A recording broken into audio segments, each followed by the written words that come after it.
It was an overcast morning with rain threatening for the first ever National Cultural Foundation and Insurance Corporation of Barbados Limited Cropover Heritage Tour. But this didn't dampen the spirits of the many who came from across the island. Rock, but now Uxbridge, Ontario.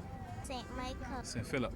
I'm from the parish of St. George. Originally from Canada, but we've been in Barbados about 6 months.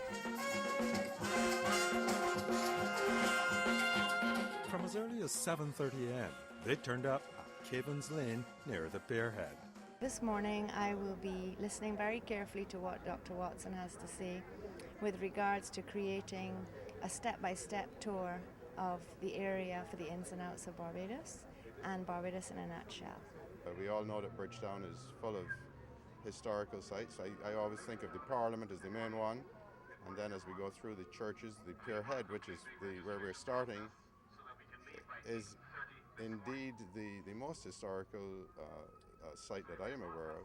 Cities, towns were set up for commercial reasons, primarily exports and imports. Keisha Branch was the NCF's tour coordinator. The ICBL Cropover Heritage Tour was basically to sensitize Barbadians of the importance of the heritage associated with Bridgetown and the numerous sites throughout Bridgetown and the significance of them to our heritage. The scheduled 3-hour trip around Bridgetown proved a history lesson not to be missed. First stop, the Pierhead and Screw Dock. This is the only example of a type of partially manually operated dock left in the world. This was also called Blackwood's Dock, after the name of a Mr. Blackwood, who invested a lot of money for its creation.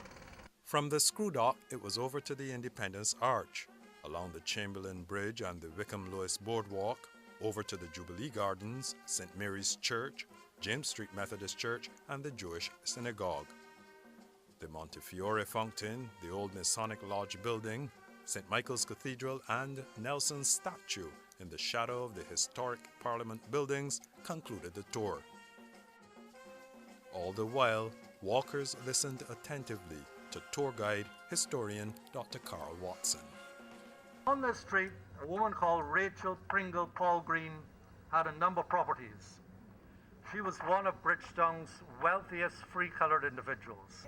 Well, for me it was a case of reality exceeding expectation. I knew a little bit about Bridgetown, having been listed, etc. I knew something about some of the buildings, the streets, etc. But I learned several things this morning that I did not know before, and I'm really, really grateful to the National Cultural Foundation and of course grateful to Dr. Carl Watson for conducting this tour.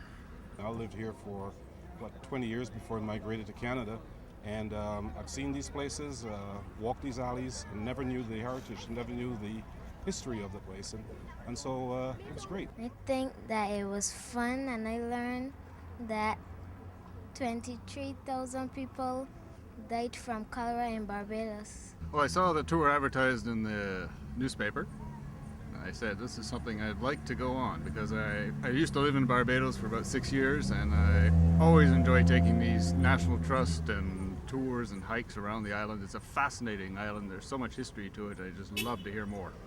This tour is something that every Barbadian should do eventually, somehow or other, because it really teaches you about the intricacies of Barbados, all the things that we tend to take for granted, all of the places that we pass every day and we just don't see them anymore, the places that people pay big money to come and see.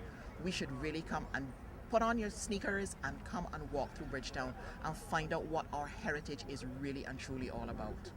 The Cropover Heritage Tour comes on the heels of the island receiving news of the listing of historic Bridgetown and its garrison as a UNESCO World Heritage Site.